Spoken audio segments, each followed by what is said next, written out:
Hi friends, this is Marina Shepelsky, and today I want to discuss the border ban on people crossing illegally into the United States and Biden's executive action of June 4th, banning asylum, completely dismissing and canceling all kinds of ways to legalize for people who are crossing into the US illegally without announcing themselves, without registering.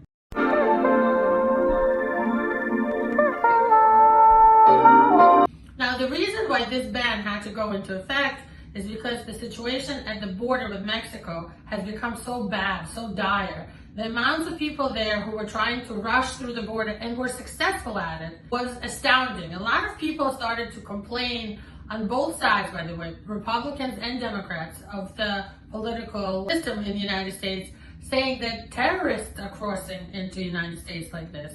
Criminals are crossing into the United States like this. This is completely uncontrolled and people are just showing up, and then later, we don't know how many of them are coming, where did they go. Later, they're still able to file for asylum. I've even heard some of my colleagues in Russian, not in English, but in Russian for sure I've heard this, saying to people, just cross the border wherever you can, don't worry about CBP-1, just come in here, you'll be able to legalize. That is no longer the case as of June 4th, 2024. As of right now, the new presidential ban on asylum for anybody entering outside of the CBP-1 system is in effect. So if you're swimming across the river, if you're going through the tunnels, and then they catch you, you will not be able to file for any kind of relief or defense from deportation, and you will get deported. The government wants you to only use the CBP-1 app to apply for the asylum at the border. They want you to register, to file through the phone, using the smartphone, and do it through Mexico, and wait in Mexico until they call you for an interview, and they interview you on your eligibility for asylum. And most people will qualify, believe it or not, but there is a requirement for a sponsor or guarantor there that some people have a hard time meeting. And that's a problem with this ban by Biden, because people who didn't have a sponsor, they just basically crossed the border and later asked for asylum, but they are no longer able to do so.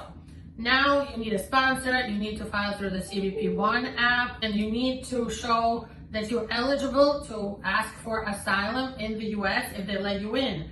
They will put you in court proceedings, they will schedule a court date for you, and a lot of people will receive parole status, humanitarian parole. And that's kind of the benefit of using the legal setup system that Biden wants you to use.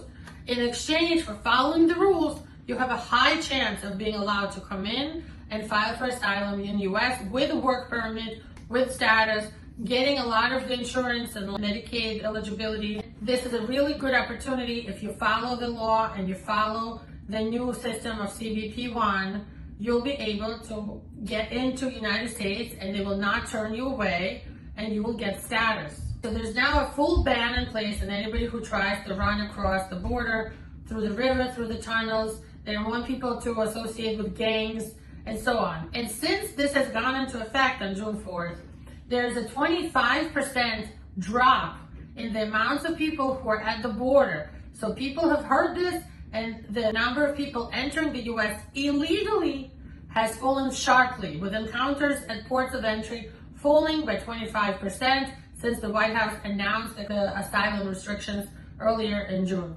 So this was a really good solution for President Biden, how to deal with the issue of illegal crossings at the border, which was the biggest problem. And definitely, I think one of the reasons that he had to do this was because he wants to get reelected in November for a second term as president, and he didn't want people to say that he couldn't deal with the borders, he didn't know how to solve this problem, he wasn't effective at solving that problem. I hope this video was helpful to you. We invite you to write your thoughts in the comments. What do you think about this? Do you think this asylum restriction is fair and effective? Tell your story if you want to tell us what happened to you and how you were affected by this, if this affected you or anybody from your family or friends. And please give us a like, subscribe to our channel, and share this video with your friends and family so that somebody else will learn about these asylum restrictions and might be able to talk about it in an educated way going forward. Thank you for watching, and stay tuned for more videos with good content like this that we work very hard on for you guys. Bye-bye.